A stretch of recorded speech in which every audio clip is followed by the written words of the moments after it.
ዛሬ የምናስረክበው የኤሌክትሪክ ተሽከርካሪዎች ብቻ ሳይሆን የዘላቂ ከተማ ትራንስፖርት፣ የአረንጓዴ ፋይናንስ፣ የዲጂታል ፈጠራና የግሉቨር ኢንቨስትመንት አዲስ እድልም ጭምር ነው። ዛሬ የምናከብረው የ50 BYD E2 የኤሌክትሪክ መኪናዎችን ርክክብ ብቻ አይደለም። ለረጅም ጊዜ ስንሰራበት የቆየን አንድ ትልቅ ራዕይ ወደ እውነታ መቀየር የጀመርንበት ቀን ነው ዛሬ የምናከብረው። ራዕያችን ዘመናዊ፣ ዘላቂ፣ በኢኮኖሚ አዋጭ የሆነና ለብዙ ኢትዮጵያውያን እውነተኛ የስራና የገቢ እድል የሚፈጥር የትራንስፖርት ስርዓት መገንባት ነው እና ያንጎ ኢትዮጵያ የጀመርነው በ2023 ኦክቶበር አካባቢ ነው። አሁን ወደ 3ኛ ዓመታችን ላይ የደረስን ነው። ትልቅ ከምንላቸውና ጠንካራ ከምንላቸው ፓርትነሮቻችን መካከል እነ ኤሌጋንስ አንደኞቹ ናቸው።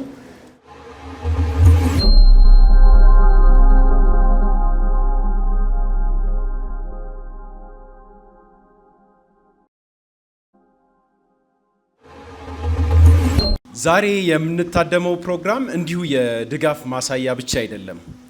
የዛሬው መድረክ እንደ ርዕዩ ሁልጊዜም አንድ እርምጃ እየቀደመ ከደንበኞቹ ጋር የሚጓዘው ዳሸን ባንክ ስለ ስራ ዕድል ፈጠራ፣ አካባቢና ስነ ምህዳር ደህንነት ምን ያህል ግድ እንደሚሰጠው በጉልህ የሚያሳይበት ነው። የዳሸን ባንክ ከወለድ ነጻ የባንክ አገልግሎት ሸሪክ እንደ ሁልጊዜው ሸሪዓዊ መርሆችን ባከበረ መልኩ ከአነስተኛ እስከ ከፍተኛ ቢዝነስ እንዲሁም ኢንቨስትመንቶች ለማበረታታት በየጊዜው ግዙፍ በጀት በመበጀት ስራ ፈጣሪዎች እንዲበረታቱ፣ ሴቶችና ወጣቶች ሀሳባቸውን ወደ ተግባር እንዲቀይሩ በማድረግ በሀገር ኢኮኖሚ የድርሻውን እያበረከተ ይገኛል። ሸሪክ በእድሜው ገና ትንሽ ነው፣ የ8 ዓመት ልጅ።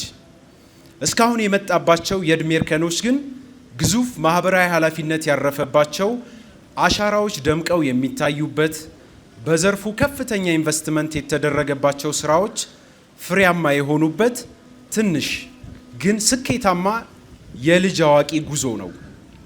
የዛሬው መርሃ ግብር ሸሪክ ከወለድ ነጻ በሆነ መንገድ ፋይናንስ አድርጎ በመጀመሪያ ዙር ያቀረባቸውን በርካታና ለታክሲ አገልግሎት የሚውሉ የኤሌክትሪክ መኪናዎችን ለኤሌጋንስ ኢምፖርት ኤንድ ኤክስፖርት በይፋ ያስረክባል።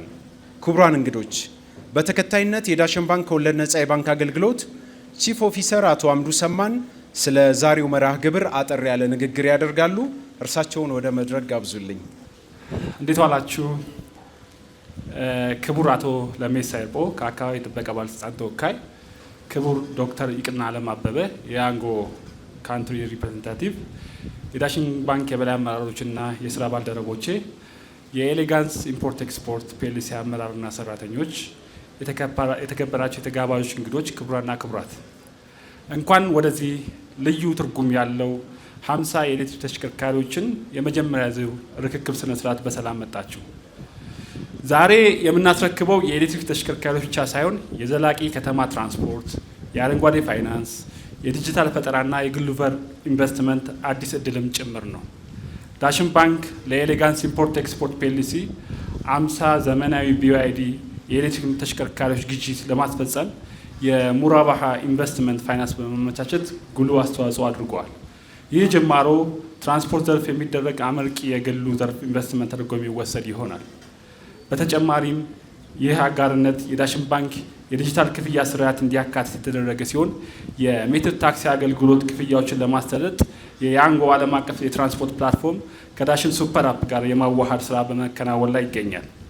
በተጨማሪም በእያንዳንዱ ተሽከርካሪ ውስጥ የዳሽን ባንክ ሱፐር አፕ QR መቀመጡ ይህንንም የዲጂታል ክፍያ ስርዓቱን የበለጠ የሚያሳለጥ ይሆናል።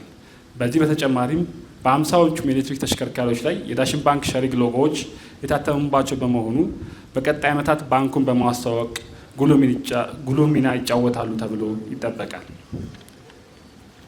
ኤሌጋንስ ኢምፖርት ኤንድ ኤክስፖርት ፒኤልሲ በ2013 ዓ.ም ተመስርቶ በዝግጅትና በአደረጃጀት ተያያዥ የንግድ ስራ ዘርፎች የጀመረ ሲሆን በመቀጠልም ወደ ሜትር ታክሲ አገልግሎት ማኔጅመንት ዘርፍ በመስፋፋት በያንጎ ጋር በመተባበር ከ7000 በላይ ተሽከርካሪዎችና አሽከርካሪዎችን ያካተተ ኔትወርክ መገንባቱ የሚያስደንቅ የንግድ እድገት ምሳሌ ነው። ዛሬ የምናስረክባቸው 50 የኤሌክትሪክ ተሽከርካሪዎች በሜትር ታክሲ አገልግሎት ላይ የሚውሉ ሲሆን የከተማችን የመጓጓዣ ስርዓት ይበልጥ ዘመናዊ፣ ንጹህና ቀልጣፋ ከማድረግን ባሻገር የካርቦን ልቀትን እና የአየር ድምጽ ብክለትን በመቀነስ ለጤናማ ዘላቂ ከተማ ግንባታ የራሳቸውን አስተዋጽኦ ያደርጋሉ። በተጨማሪም ወጣት ሹፌሮችን ወደ ስራ ለማስገባት ለስራ ፈጠራ ጉልህ አስተዋጽኦ ያበረክታል ብሎ ይታመናል።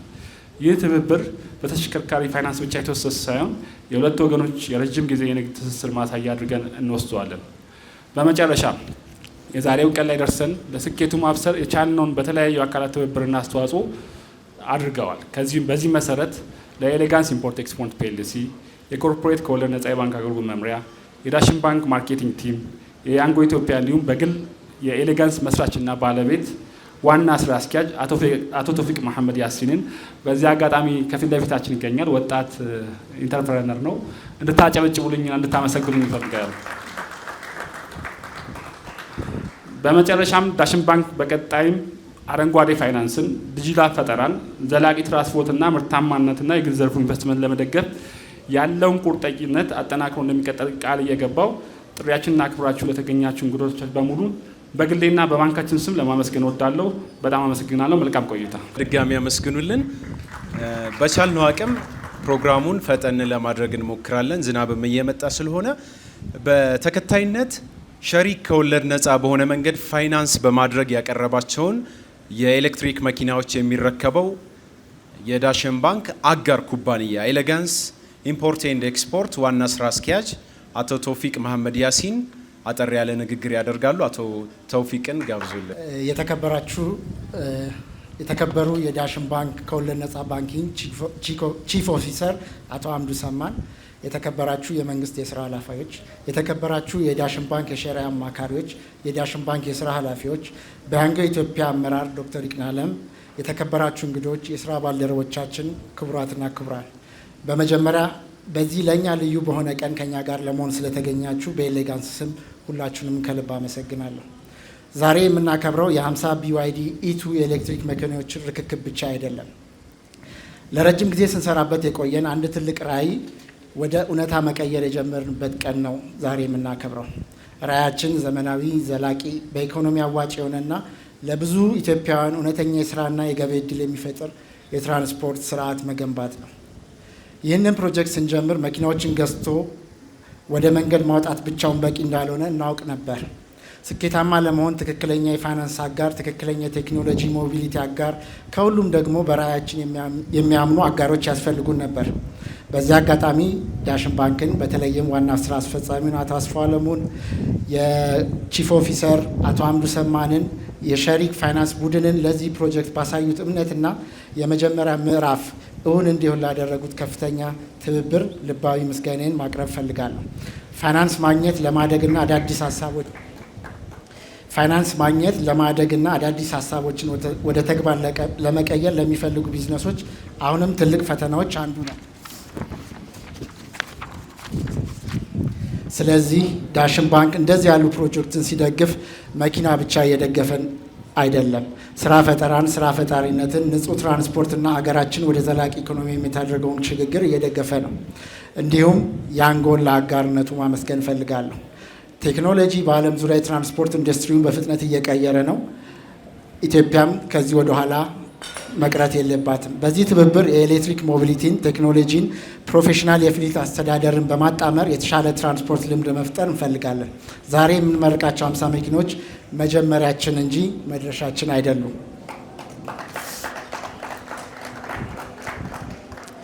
ከእያንዳንዱ መኪና ጀርባ አንድ እድል እናያለን። ለአንድ አሽከርካሪ የገቢ ምንጭ፣ ለአንድ ቤተሰብ የተሻለ ኑሮ፣ ለተሳፋሪዎች የተሻለ አገልግሎት፣ ለከተማችን ደግሞ ንጹህና ዘላቂ ትራንስፖርት የምናደርገው ተጨማሪ አንድ እርምጃ ነው።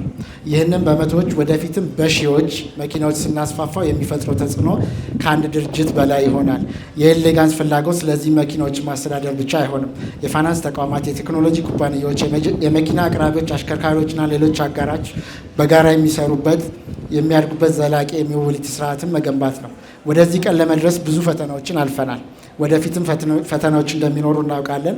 ነገር ግን ዛሬ አንድ ጠቃሚ ነገር አረጋግጠናል። ተቋማት በአንድ የጋራ ራዕይ ዙሪያ ለመስራት ፈቃደኛ ሲሆኑ ትላልቅ ሀሳቦች ወደ እውነታ ይቀየራሉ።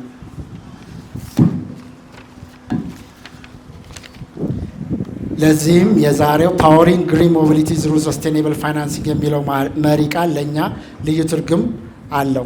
የኢትዮጵያ የወደፊት የትራንስፖርት ፈጠራንም ፋይናንስንም ይፈልጋል። አንዱ የሌለው ዘላቂ ስኬት ማምጣታችን ዛሬ የመጀመሪያውን ተጨባጭ እርምጃ ወስደናል።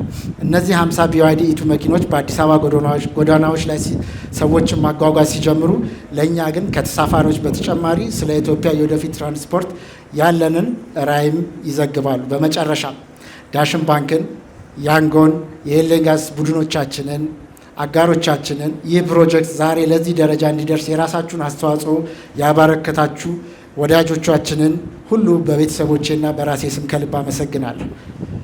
ዛሬ ያስጀመርነው የመጀመሪያ ምዕራፍ ነገ ለምናሳየው ትልቅ ስኬት መሰረት እንደሚሆን እምነቴ ነው።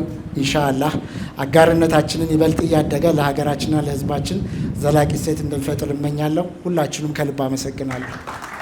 የኤሌጋንስ ኢምፖርት ኤንድ ኤክስፖርት ዋና ስራ አስፈጻሚን አቶ ቶፊቅ መሐመድ ያሲንን እናመሰግናለን። በተከታይነት የያንጎ ካንትሪ ዳይሬክተር ዶክተር ይቅናለም አበበ አጠር ያለ ንግግር ያደርጉልናል። እርሳቸውን ጋብዙልን።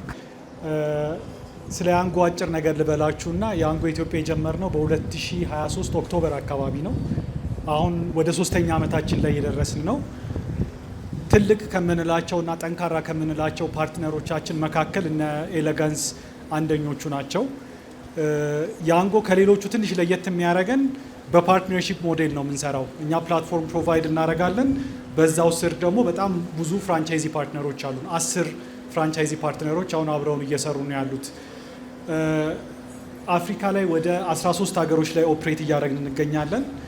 አንድ አጭር ታሪክ ከቶፊቅ ጋር ያወራ ነው ትዝ ሲለኝ ወደ ፌብሩዋሪ አካባቢ ነው ኮትዲቯር ሄጄ ነው የተመለስኩት። አብዛኞቹ ፓርትነሮቻችን ወደዛ አካባቢ ያሉት 1000 እና ከ1000 በላይ መኪኖች በስራቸው ይዘው ኦፕሬት ያደርጋሉ። ልክ እንደኛ ማርኬት ላይ ያሉ መኪኖችን መሰብሰብ ብቻ ሳይሆን ራሳቸው መኪና ገዝተው ኦፕሬት አድርገው ያተርፋሉ።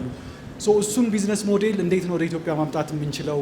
እና ከቶፊቅ ጋር ቁጭ ብለን ወደ 2 ሰዓት ያህል ይሆናል ያወራ ነው።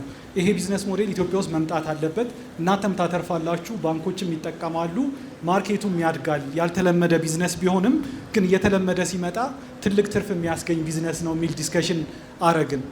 ከዛ ቶፊቅ እንግዲህ 6 ወር ነው የፈጀበት 50 BYD መኪኖች እድሜ ለዳሽን እገዛ እዚህ ደርሰናል። እኛም የተለያዩ ሀሳቦች አሉን እንደዚህ አይነት ፕሮጀክቶችን ለማሳደግ። እነሱንም ከዳሽንም ከነቶፊቅ ጋርም ከሌሎቹም ፓርትነሮች ጋር ሆነን ይዘን እንመጣለን። የበለጠ ይሄንን ቢዝነስ ሞዴል እናሳድጋለን አብረን ተያይዘን ብለን እናስባለን። ሁላችሁንም በጣም አመሰግናለሁ። ዳሽን ባንክ፣ ኤሌጋንስ ቴንክ ዩ ሶ ማች ለዚህ ስራ።